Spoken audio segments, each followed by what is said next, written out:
शर्मिला, हाय। कैसा लगा आपको ओवरऑल सर्विस हमारा? बहुत अच्छा लगा। I think I had a lot of fun driving सीखने में और मुझे ऐसा लगता है कि मेरे ड्राइविंग स्किल्स बहुत ज़्यादा एनहांस हो गए।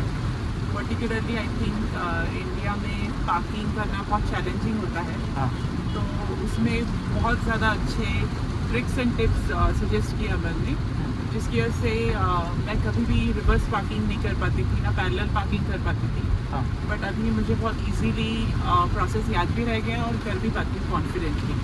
आई think I am more confident now. अच्छा लगता है ड्राइव करते वक्त, टेंशन नहीं आती।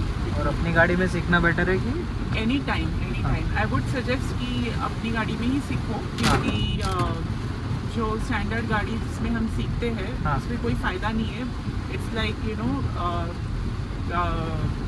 गाड़ी की साइज़ भी अलग होती है, हाँ, और अंदाज नहीं बिल्ड होता। हाँ, हाँ, अभी मुझे लगता है कि जो गाड़ी आप चलाने वाले हो पता ही है, हाँ, उसी पे सीखना बेटर आइडिया है। ओके। तो वही मैं रिकमेंड करूँगी सबको। और आपका गाड़ी नया है, वरना है, हाँ, तो इसमें कुछ इशू हुआ मतलब गाड़ी का सीखने के टाइम या फिर ऐसा नहीं, कुछ? बिल्कुल भी नहीं। I think it was very smooth हाँ। And very safe, most importantly, because Amar का ध्यान होता है चलाते वक्त गाड़ी। He will warn you very much in advance. तो ऐसा कभी हुआ नहीं कि यू नो कुछ हैप्पीजार्ड चीज़ हुई है या अनसेफ था।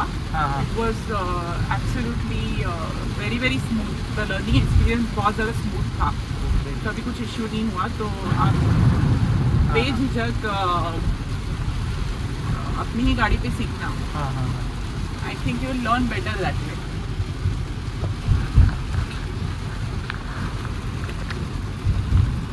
Thank you so much. Thank you.